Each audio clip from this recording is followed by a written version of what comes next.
Hey there, and welcome to video blog number 9. Somebody said, Zach, why don't you call it a vlog? It's commonly known as a vlog. I don't like vlog. I think it sounds stupid, so I'm sticking with video blog. So thank you. Lots going on. Just came back from Detroit for the North American International Auto Show. Watch for a separate video blog on that. I'm going to go through all of the most significant vehicles that were unveiled there, sort of all in one stop to find out what's going on. And you don't have to go through all the pages. Just watch the video and you'll know what's going on from the Detroit show. So that's coming up very soon, probably within the next few hours. Also, Twitter, once again, for those of you who are new to this video blog, you can follow on Twitter. It's at Driving with Zach. Now, why is it important to follow on Twitter? Because every video that I do, I tweet out that the video is available. And that's not just for these video blogs. It's also for all the car reviews I do and anything else. Plus, next week, next Saturday, the 24th, I start a brand new radio show on CL 650 in the Vancouver area. Now, not to worry, if you don't live in Vancouver, you are still going to be able to listen to the podcast that I will, you got it, I will tweet it out. So that's coming up next Saturday, and I'll be tweeting out the podcast. And those of you who are in the Vancouver area, it's 9 o'clock in the morning, Saturday morning, starting next Saturday, each and every Saturday. Everything's going to be pushed to Facebook along with YouTube or Facebook. It's Motormouth Canada for the Facebook page. Mark Doyle, got to be one of the most prolific question askers here on the podcast, and also seems to be like a really good guy. Mark writes, I noticed your videos lack a theme song. I like to correct that and offer this royalty-free track for you. It has to be royalty-free or else YouTube shuts it down. It's a whole bunch of licensing nonsense and a lot of the reason why I don't use music in my videos. Love your channels. Your videos are great. The exhaust note towards the end of this jingle is the C63 for your information. That's the Mercedes-Benz. I legally authorize Zack Spencer for the full rights to use this track. So thank you very much. Now that's cool. Here's somebody that watches, likes the videos, is taking part, and has gone above and beyond. So have a listen to Mark Doyle's jingle for the Motormouth video.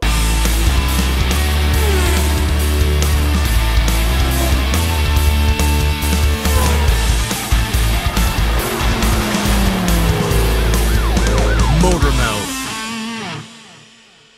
Pretty cool, right? A lot going on there. I'm not sure exactly how I'm going to implement that into what I do, but Mark, you're a good guy, and thank you very, very much for doing that. And because you made the effort to put that jingle together, your question goes up first. It says, new question. Is it true that an outgoing generation of a car has less defects and issues than an incoming new model of the same car? So for example, we'll pick a Ford Fusion. Ford Fusion ends and they bring out a new model. Is there going to be more problems with the new one? Is that typically the case? It typically is the case when you go from an older model car that's been in production for 4, 5, or 6 years, and they've been able to tweak and modify that and basically perfect it towards the end of the vehicle run. When the new one comes out, often they've got new engines, new transmissions, new electronics, new interfaces in the car. So all of those things add complexity. And whenever you add complexity to a car, you add potential problems. Now, not all car companies bring out a new model of a car and have an issue. We're starting to see that the real problems these days are centering around the infotainment systems, Bluetooth connectivity, how the driver interacts with the car. That's a big problem. Now we've got all of these very advanced technology transmissions, continuously variable transmission, 9 speeds, soon a 10-speed automatic is coming out. So yeah, if you're really somebody that's concerned about reliability, then an older tried and true model might be the way to go. So Mark, thanks again for the jingle, and there's your question answered. Hopefully I answered it for you.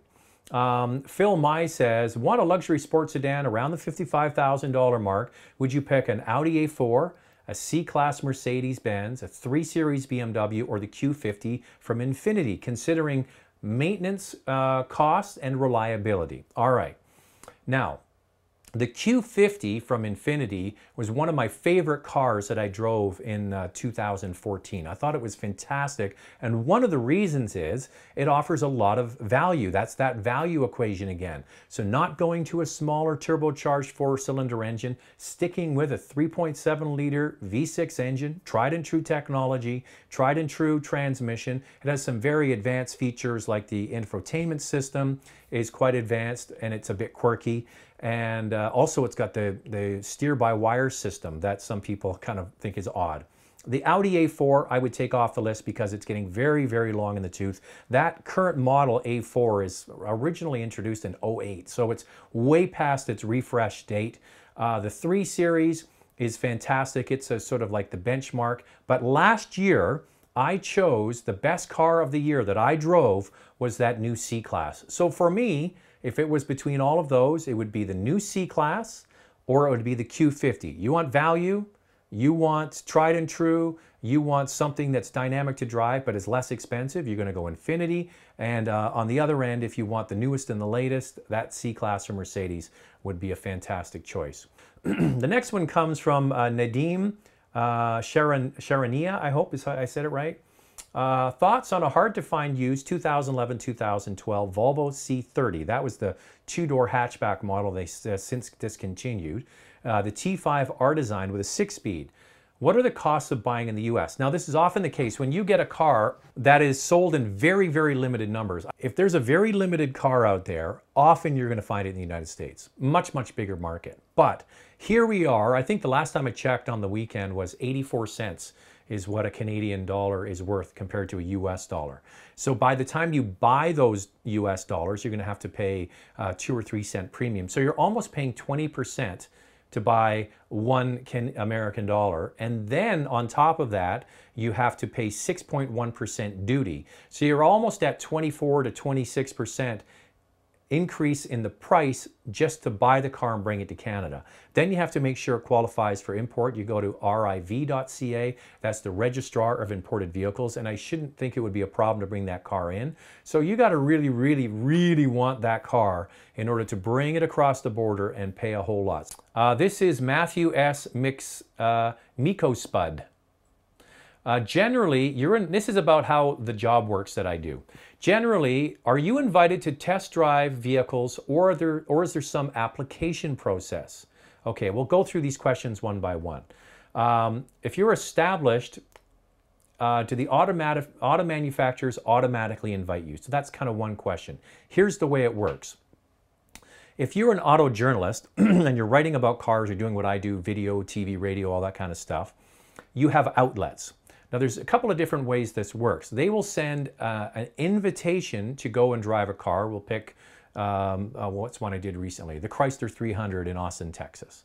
They will send an invite to that outlet. We'll pick a big newspaper. And then the big newspaper's automotive editor will then give that invite to one of the journalists to go and cover that for the big newspaper. Now, because I do so many different things, I do TV, radio, newspaper, online, and YouTube is a big one. I've gotten invites just because of the YouTube channel. Do you get invited automatically? I get invited to pretty much most things. A lot of times I don't get invited to the European events because they don't want to bring a cameraman with me. So if I go for a European launch of a car, often it's just for newspaper or just for the YouTube channel. So that's how it works. Okay, who pays for the flights? Do you fly first class? So the car companies pay for these trips, and oftentimes we fly business class.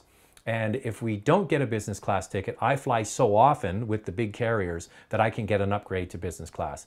I will tell you, in 2013, I did over 100 flights. Last year, I did about 70 flights, but I actually flew farther. So I travel all the time. Now, some people might say this is a conflict of interest. Car companies are paying to fly you somewhere, put you up in a hotel and feed you for a couple of days, and then you get to test drive the car. But here's the way it works, and this is why it works for these companies. These companies have hundreds of different media outlets that they want to cover their car, okay? Now, oftentimes when these cars are at an event, there's only really a handful of these cars available. For example, the Dodge Hellcat that we got to drive just outside Washington, D.C., these cars were pretty much hand put together and shipped to the track, and there was only a couple of dozen of them there. So instead of sending these cars out to all of the different areas around North America, we're talking Los Angeles, Chicago, New York, Toronto, Vancouver, Montreal, blah, blah, blah, blah, blah, all of these dozens of cities, and having to send out 1 or 2 cars to each city, they take everybody and they fly them into one place. And what they'll do is they'll do what it's called the wave. So we're always on the Canadian wave, then they'll have the Mexican wave, then they'll have 2 or 3 waves of Americans. Sometimes they'll have Europeans, sometimes they'll have people from the Middle East and Saudi Arabia and Dubai. So they can do 2 or 3 weeks worth of journalists going through all of the cars, and it's cheaper for them to have everybody to come to one place to drive the car instead of having to come up with hundreds of cars to send out. That's hopefully how I answered your question. So in a nutshell, how does your job work? The other question is, do you have to have special qualifications before they let you take a car out on the track? Now, the last couple of a few videos I've done, the Hellcat was one, the Corvette Z06 was another, where we get to go on the track. Now, often you have a right seat next to you. That's a professional driver, often a race car driver that sits there while you drive around the track. It's not very often you get to go around the track like we did with the Z06, which I thought was fantastic. They just did a reconnaissance lap with us and said, here you go, here's the 650 horsepower Corvette Z06, go beat the tar out of it, and then do your story, whatever you have to do. Usually, there's a professional race car driver there just to keep you under wraps. Now, I have had dozens and dozens and dozens and dozens of times on the racetrack. So I've got lots of experience, and I'm a pretty proficient driver. I'm not a race driver. I'm not the best guy out there, but I can hustle around a racetrack pretty good. And it's because I have so much experience. And so many times I have the guy sitting next to me giving me tips. You get, you know, the world's greatest endurance racer, Hurley Haywood from Porsche, Alex Law from Porsche, Davy Jones from Jaguar, on and on and on it goes. These are guys who have won Le Mans, Daytona. They're sitting in the right seat, and that's awesome. It's so cool to meet these guys. Next one comes from Wayne Sheridan in Victoria. I'm thinking of buying a new Highlander Limited. I have an older one. It's been great. Have you test driven? Are you planning to? Yes, I have. The video is on Motormouth Canada YouTube site. Go and watch that. Thinking about a Honda Pilot. Are they coming out with a diesel? I've heard that rumor. Pilot is not coming out with a diesel. I'll bet $1 million that I don't have that that's the case. Highlander, I think, is, and I said this, the Highlander, I think, is the best value right now in that sort of mid to large size SUV if you need 3 rows for passengers. So if you have a Highlander and you're happy with it, and Toyota has earned your business, give them their business again and go get the new one. It's a great product. Now, for those of you who are regular viewers, know I go on and say, you know, there's a lot of people ask sort of silly questions, don't give me enough information. Now, here's somebody who really took this to heart and gave me a proper question to answer. Corey Almeida. I recently found your YouTube channel, really enjoy your reviews and opinions on your vehicles. My wife and I are looking for a third vehicle, so there's 2 of them. That's the one thing very important to know. It's got to fit in between our 2 drivers. I like the way these people roll. They got a BMW 335 Xi, fantastic car. That's her daily, and he drives a heavy-duty Ram 1500. That's his daily. They want something in the middle. They want an SUV to go along. She's going to drive that along with their BMW in the city. We also want the ability for road trips, to use this for towing a boat, etc., and to go camping. So I've got a lot of information here already. So far, we're looking at, I like the way they roll, Porsche Cayenne diesel, Volkswagen Touareg TDI diesel, Range Rover Sport, Toyota 4Runner, and the list goes in order from the ones they like, the best to the ones they like the least. There's a few downsides. The Porsche is expensive and it's a hard pill to swallow, and he's thinking he might have buyer's remorse if he doesn't get the S model of the Cayenne. He says the Range Rover Discovery Sport that's coming out has caught his attention. That's the Land Rover Discovery, not the Range Rover, that I'm going to be driving in Iceland. But it's got the same engine as the Evoque. That's the 2-liter, 4-cylinder turbocharged engine with 240 horsepower. So that's a 4-cylinder turbo. He's got questions about that. Is it going to be up to the job? And then the TDI, he says the Volkswagen, there's some really good discounts on the 2014 over the 15s. What are the differences between the model years? All right, let's break this down. You've got a 335xi, fantastic car, for going and having a little bit of fun, and that's his wife's daily driver. Ram 1500, that's obviously a work kind of slash, you know, going in the backcountry kind of thing, and then you want something down the middle. The Cayenne is very expensive, but it is a beautiful vehicle. And the new turbocharged V6 S model, I think is good, but I think the diesel is better. And that low-end torque is fantastic, and it's the same engine that's in the Volkswagen Touareg TDI. So the other ones you're talking about are the Land Rover, the Range Rover Sport. Same thing, it's got a 6-cylinder in there, and the Toyota 4Runner. So the Range Rover is going to be available with a diesel engine with 440 foot-pounds of torque, and the Toyota 4Runner is not as premium as those two. I'll take the 4Runner out of there because you said it was the bottom of the list. I'm going to zero right in on the one that I would pick. I would get the Touareg TDI, and here's my thinking.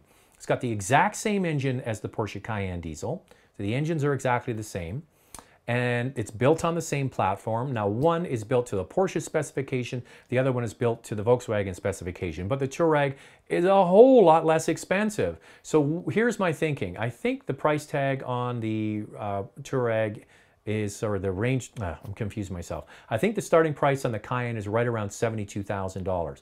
Now, the fully maxed out, as much as you could ever spend on a Touareg TDI is going to be right around 70 grand. So for me, same engine, same platform, and fully loaded with everything in it that you could possibly squeeze in it is right getting close to the starting price of the Cayenne. So yes, the Cayenne has the P badge on the front, Porsche, nicer interior, but if you're using it as your third car, I think the Volkswagen Touareg TDI is the one to get. Now, yes, the 2015 is coming out. It's a facelift. It's not major changes. So if you're going to get a good deal on the 14 and you're okay with driving the one with the previous front end and rear bumper, then get that one. If you want to have the newest and the greatest, get the 15. So wow, we went through a lot of stuff here. And I still got more to go, and that's the Detroit video that's going to be coming up here in the next little while. So watch that. You'll find out all the stuff you need to know about what was big at Detroit this year and going on my trips. And once again, at Driving with Zack at Twitter, and Motormouth Canada is the Facebook. And next week, my radio show starts up on CL650, and I'll tweet out that podcast for those that are not in the Vancouver area. I gotta go get a drink of water. That was a lot of talking. I'll talk to you next time right here on the video blog, not the vlog.